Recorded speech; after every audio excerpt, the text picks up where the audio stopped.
talked to a lot of farmers about HACCP and food safety, and a lot of them have said to me, oh, well, I don't make enough money, so I'm not a part of FSMA. But that doesn't mean, like, you still need to have a food safety plan. Like, you still need to have something to do with HACCP. You still should be looking at your harvesting, all your procedures as you go and see what hazards you could be creating.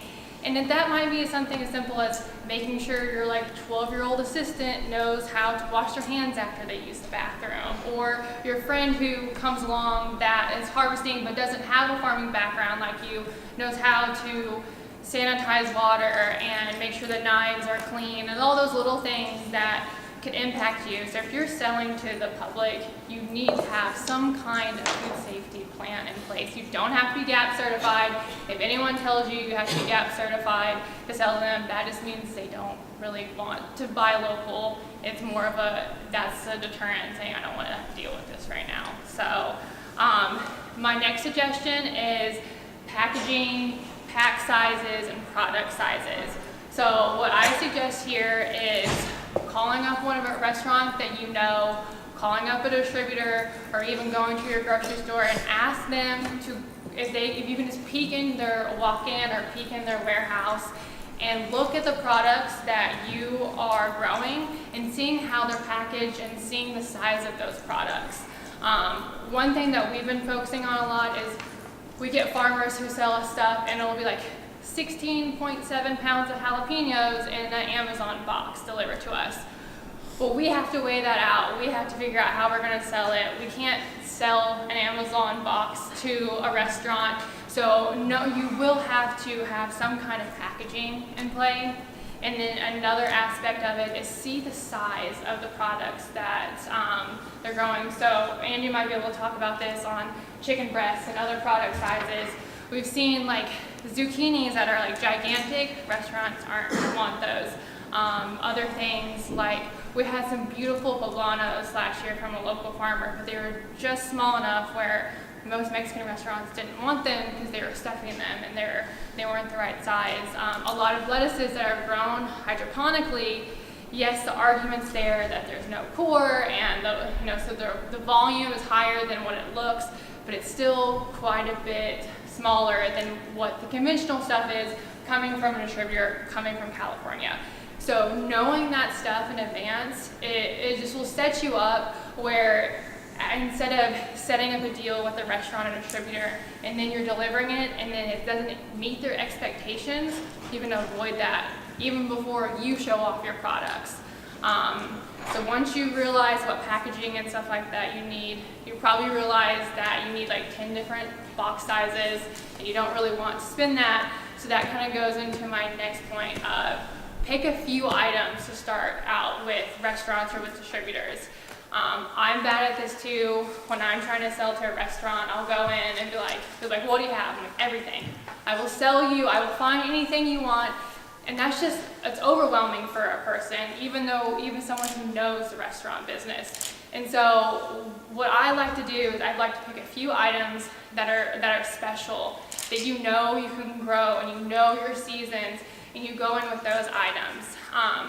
Items that work the best, especially if you want to test it out and you don't want to put a ton of cost in it, are what I like to call toppers. So that's herbs and cherry tomatoes and specialty greens, stuff that's already expensive and stuff that restaurants aren't going to be spending a ton of money on to begin with. So if you can make it where their food costs aren't completely changed by your higher prices, you're not looking at a salad mix that's going to go on every single salad that's going to shoot up their food costs like crazy. If you're looking at something that's a small part of their dishes, but they can still say this is locally grown, they might not say only the tomatoes are, but it's a really good start. And so focusing on stuff like that.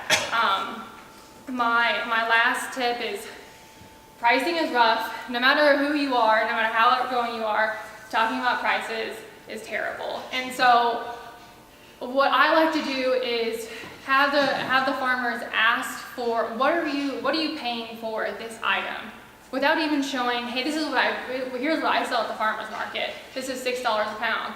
Well, I buy it for 75 cents a pound.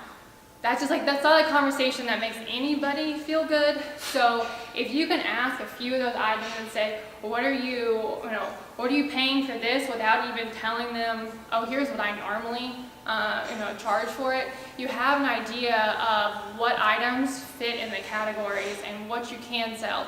Herbs, we fly in our herbs from California 5 days a week, and that is not cheap. And so that is a great way to start finding those items that are already expensive, that you can go in and be like, hey, I can do the exact same thing. But that also goes into my final point, is talking about logistics with distributors and with restaurants. As a distributor, and there's not a ton of us in Oklahoma, but if you can get a good relationship with a distributor, we will pick up from farmers if they're along our route. And we have a bunch of routes that maybe we're not stopping in Medill or Piedmont, but we're going through those places and we can pick up from farmers.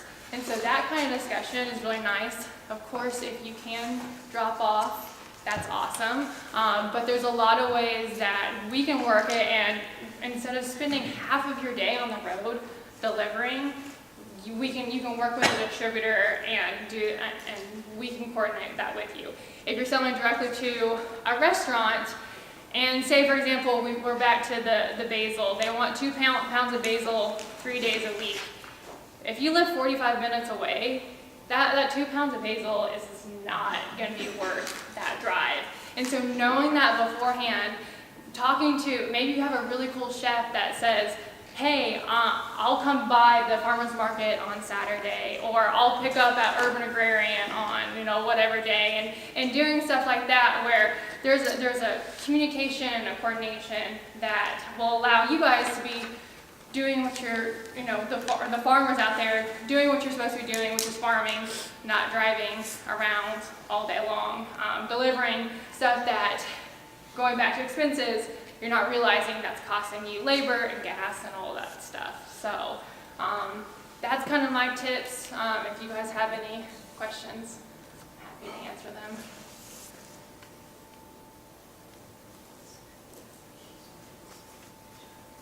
What is it that restaurants are looking for? Are they looking for carrots and chicken, or are they looking for eggplant and Thai basil? I mean, what is the kind of the get in that's... I think there is a correlation between the restaurant that wants to buy the Thai basil and the Japanese eggplant, and that they also want to buy local. So they are spending that time and effort to learn about new products and work with new stuff. So I do think you are better off looking at a more trendier restaurant than sort of like a mom and pop. Mom and pop work if you can. They're also, usually mom and pop places there's an outgoing person who just wants to create a relationship. So if you can go at it that way, you might be able to sell some potatoes and onions to them. But yeah, they're not going to be the ones buying the Thai basil and the specialty items and stuff like that. To touch on the eggs you were talking about, it's like gross how cheap eggs prices are. We normally sell eggs for about $1 a dozen, and I hate to think about what goes into that process to make them that cheap. And so when we talk to places that are growing eggs, we always like to tell them to not think about the breakfast places. You're not selling a Waffle House anytime soon with your eggs, but think about a place that has a burger with an egg on top, and that nice local yolk that's a lot darker in color. They're going to pay for that way more than a breakfast place that's scrambling it and you don't know what kind of egg it is. It could be powdered for all they care, so. These things that you're flying in from California 5 days a week, are they things that can be grown in Oklahoma in a greenhouse? Yeah. And if we did that, are y'all interested in buying? Yeah, I think that it's literally it's basil, mint, dill, chives, oregano, all the normal. Yeah, there's some more unique stuff. Microgreens are becoming really popular in Oklahoma. All of us, we like didn't have microgreens 2 years ago, and now we carry like 7 different kinds of microgreens, like micro cilantro, basil, bull's blood. Those are pretty if you've ever seen that. All sorts of stuff.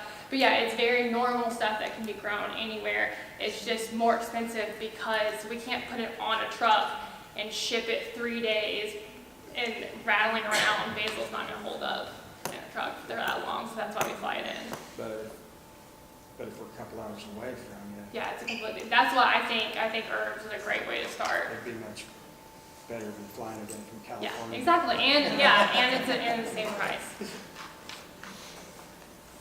Yes. Your company again, please? Frontier Produce. Thank you.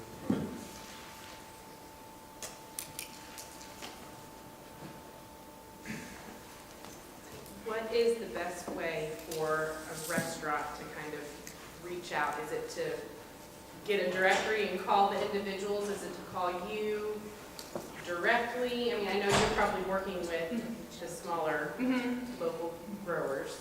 Usually when, working directly with the farmer is the best option because you get to ask all those questions that I would have to end up asking the farmers anyways. So they might say, hey, we don't mind if Frontier is going to do, distributing. Say that you have like 4 or 5 restaurants and